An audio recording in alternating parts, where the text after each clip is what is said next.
नमस्कार तथा हार्दिक स्वागत छ लोकसेवा संगम युट्युब च्यानलमा। आज पनि म प्रेम संगम तपाईहरूको साथमा उपस्थित भएको छु एक महत्त्वपूर्ण विषयवस्तुको साथमा। आजको विषयवस्तु रहेको छ शिक्षा सम्बन्धी प्रश्नोत्तर भाग 10। खास गरेर शिक्षा प्रास विशेष महत्त्वपूर्ण 39 प्रश्नोत्तरहरू तपाईहरू माझमा आज मैले राख्ने छु। यस अगाडिका श्रृंखलाहरूमा शिक्षा सम्बन्धी प्रश्नोत्तर भाग 1 देखि 9 सम्मका भिडियोहरू तपाईहरू माझ राखेर सकेका छौं। आउनुहोस् आजको विषयवस्तुमा प्रवेश गरौं। शिक्षा सम्बन्धी प्रश्नोत्तर भाग 10। एसियाली विकास बैंकको सहयोगमा विज्ञान शिक्षा परियोजनाको सुरुवात कहिले भएको थियो? विक्रम 2039 साल। शिक्षक सक्षमताको प्रारूपमा कतिवटा सक्षमताहरू प्रस्तुत गरिएको छ? 8 वटा। संयुक्त राष्ट्र संघको बडापत्र र अन्तर्राष्ट्रिय कानूनद्वारा शिक्षा नीति बनाइन्छ भने यो कुन स्रोत हो? बाह्य स्रोत। राष्ट्रिय शिक्षा पद्धति योजनाले प्राथमिक शिक्षामा कुन कक्षा समावेश गरिएको थियो? एक कक्षा 1 देखि 3। राष्ट्रिय शिक्षा पद्धति योजना 2028 देखि 32 ले कति कक्षादेखि शिक्षामा विविधीकरणको सुरुवात गरेको पाइन्छ? कक्षा 8 देखि। प्रत्येक प्राविहरूमा एकजना महिला शिक्षकहरूको व्यवस्था गर्न पर्छ भनी सिफारिस गर्ने आयोग कुन हो? राष्ट्रिय शिक्षा आयोग 2049। राष्ट्रिय शिक्षा आयोगले कक्षा 1 देखि 3 सम्म समावेश नगरेको तर कक्षा 5, 4 र 5 मा मात्र समावेश गरेको विषय कुन हो? अंग्रेजी र विज्ञान। एनईजीआरपी को प्रारूप के हो? एनईजीआरपी को प्रारूप national early grade reading programme. विद्यालय र समुदाय बीचको सम्बन्ध सुमधुर बनाउने कार्यमा सबैभन्दा बढी भूमिका कसको हुन्छ?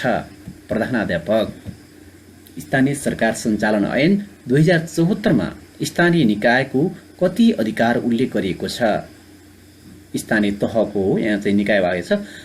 यसको सही उत्तर रहेको छ 23 वटा। विद्यालय तहको पाठ्यक्रम अनुसार विषयगत पाठ्यक्रमका प्रमुख अङ्गहरू कतिवटा रहेका छन्? 6 वटा।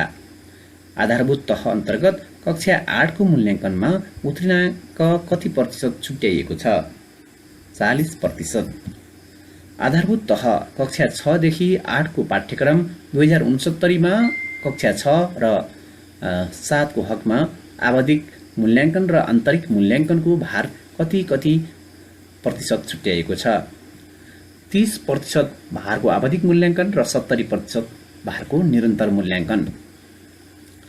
वर्तमान संविधानमा आफ्नो मातृभाषामा शिक्षा पाउने र त्यसका लागि विद्यालय र शैक्षिक संस्था खोल्न पाउने र सञ्चालन गर्ने हक अधिकार कसलाई प्रदान गरिएको छ? प्रत्येक समुदायलाई। अनिवार्य तथा निशुल्क शिक्षा ऐन 2075 कहिलेदेखि लागू भयो? 2075 असोज 2 गते। राष्ट्रिय परीक्षा बोर्डका अध्यक्ष तथा मनोनित सदस्यको पदावधि कति वर्षको हुन्छ? 4 वर्ष।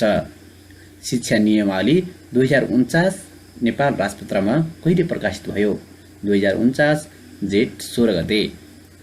आवासीय विद्यालयको सुरुमा कम्तीमा कति प्रतिशत विद्यार्थीलाई आवासीय सुविधा उपलब्ध गराउनु पर्ने व्यवस्था शिक्षा नियमावलीमा छ?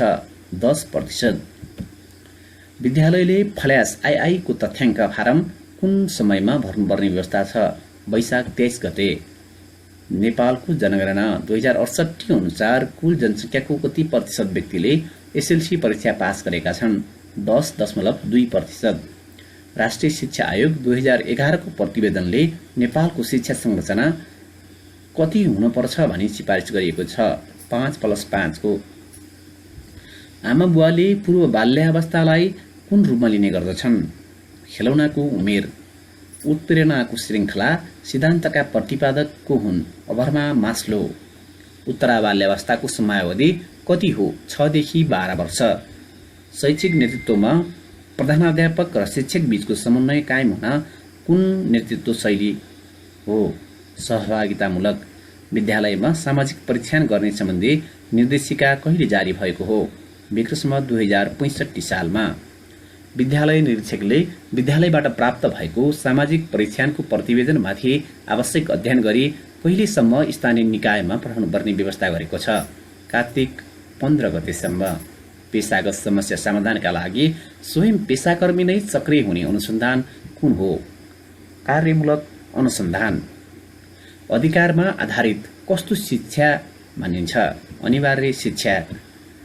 एकपटक सिकेको ज्ञान र तालिम बिर्सने तथा पुरानो हुँदै जाने भएकोले त्यसको पुनः स्मरणका साथै उक्त विषयका नवीन ज्ञानसिप र प्रविधि दिने उद्देश्यले सञ्चालन गरिने तालिम कुन हो?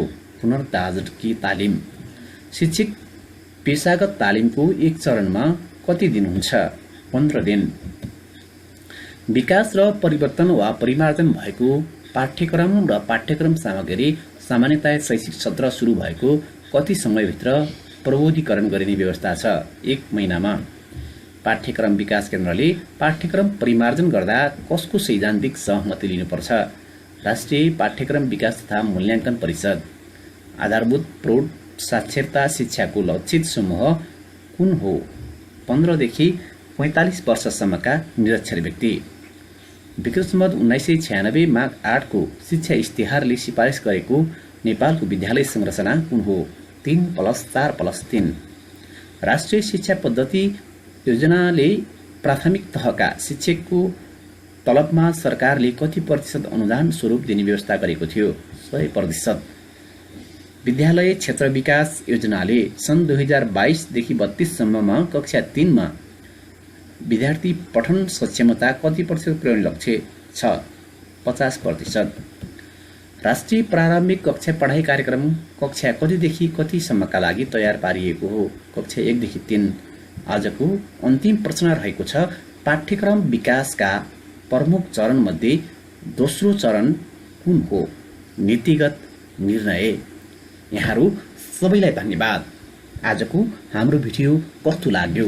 यदि तपाईको परीक्षालाई सहयोगी लाग्दछ भने तपाईले शेयर गरिदिनुहोला विभिन्न सामाजिक सञ्जालहरूमा र हाम्रो च्यानल पहिलो पटक हेर्दै हुनुहुन्छ भने सब्स्क्राइब गर्न नभुल्नुहोला। साथै सँगै रहेको बेल आइकन पनि दबाउन नछुटाउनुहोला ताकि हामीले राखेका भिडियोहरू तपाईहरू माझमा सहजै पुगुन्। आजलाई म बिदा हुन्छु। हवस् त, नमस्कार।